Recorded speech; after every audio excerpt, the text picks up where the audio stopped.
Hello everyone, my self Shubham Kaushik और आप देख रहे हैं क्यूरियोसिटी साइंस क्लब चैनल पर।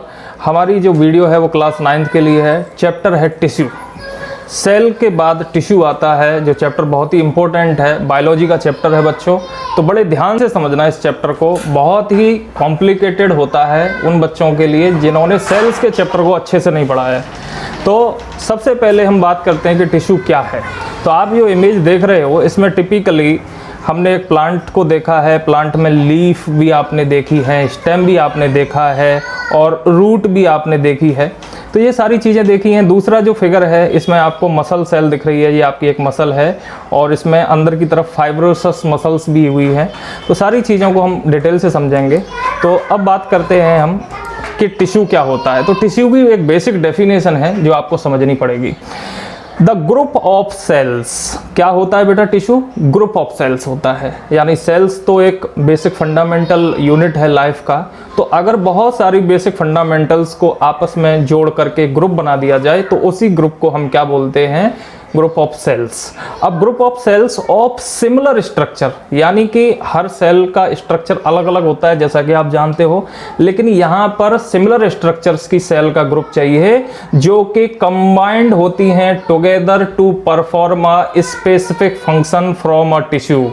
यानी कि वो कंबाइंड होती हैं साथ साथ में और परफॉर्म करती हैं किसी एक विशेष स्पेसिफिक फंक्शन को, उसी को हम टिश्यू कहते हैं बेटा। तो आपको डेफिनेशन का पोस्टमार्टम करना सीखना पड़ेगा। डेफिनेशन बुक के अंदर दी हुई होती है, कुछ चीज़ें समझ में नहीं आती हैं तो आपको स्टेप बाय स्टेप आपको पोस्टमार्टम करना सीखना पड़ेगा एक एक चीज़ का, कि group of cells of similar structure combined together to perform a specific function form a tissue. Okay, अब बात करते हैं कि इस टिश्यू का इम्पोर्टेंस क्या है। सबसे बड़ी बात है कि इसका इम्पोर्टेंस क्या है, इसका महत्व क्या है। तो सबसे पहली बात जो आती है वो है cause division of labour in multi cellular organism. यानी कि जितने भी डिवीजन लेबर होता है मल्टी सेलुलर ऑर्गेनिज्म के अंदर, उनका जो कारक होता है वो एक तरीके से टिश्यू पर डिपेंड करता है। दूसरी, decrease as workload on individual cell.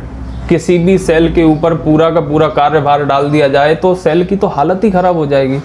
तो यहाँ पर यूनिटी काम आती है, बहुत सारी सेल्स आपस में मिलकर के ग्रुप बनाती हैं और वो किसी विशेष वर्कलोड को या टास्क को कंप्लीट करती है।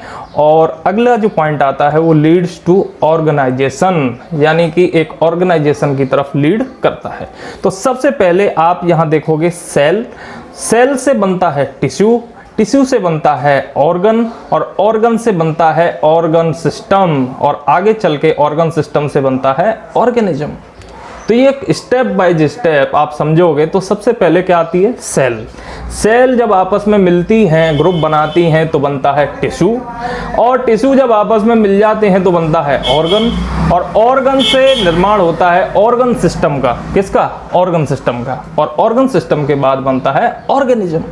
बात समझ में आई ना? क्लियर है ना फंडा? बिल्कुल, एक एक चीज आपको समझ में आएगी।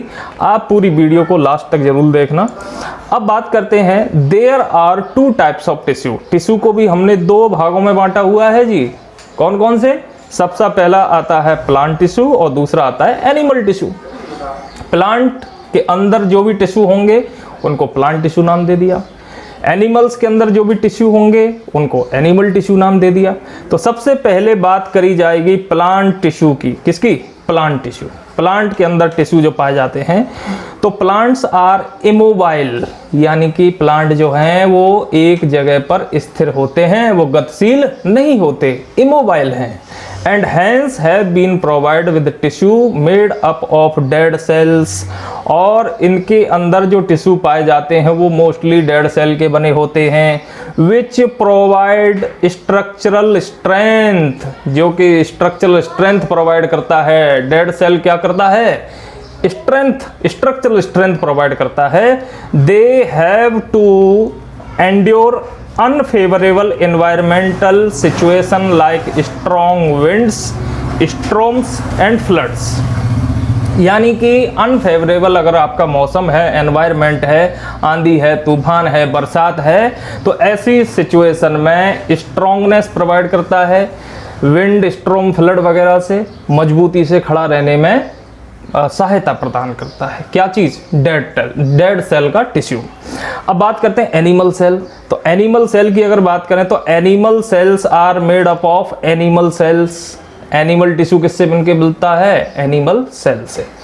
These tissue are usually not rigid. ये वाले टिश्यू जो हैं वो रिजिड नहीं हैं, कठोर नहीं हैं। Since the cells do not have cell wall, इसी कारण से इनमें कोशिका की भित्ति या सेल वॉल नहीं पाई जाती है। अब बात करते हैं हम, थोड़ा सा और चैप्टर को आगे बढ़ाते हैं, तो हम क्लासिफिकेशन की बात करते हैं कि टिश्यू जो है प्लांट के अंदर वो किस किस टाइप के होते हैं। तो बेटा टिश्यू जो है प्लांट के, उनको हमने दो भागों में बांटा हुआ है। एक तो होता है मेरिस्टेमेटिक टिश्यू और दूसरा होता है परमानेंट टिश्यू। मेरिस्टेमेटिक टिश्यू जो होता है वो प्राइमरी टिश्यू जिनको बोलते हैं, उनमें 3 टाइप के टिश्यू हैं जनरली। कौन कौन से?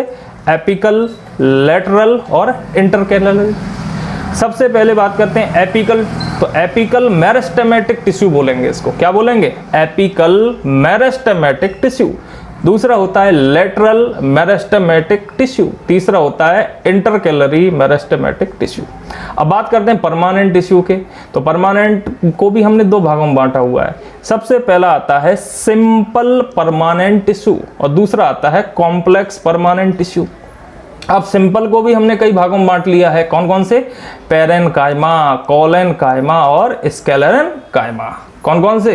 पेरेन्काइमा, कोलेन्काइमा और स्क्लेरेन्काइमा। और कॉम्प्लेक्स की अगर बात करें तो वैसे तो इनको 3 भागों में बांटा है, पर हम अपने कोर्स और सिलेबस के हिसाब से सिर्फ 2 ही की बात करेंगे, जाइलम और फ्लोएम की।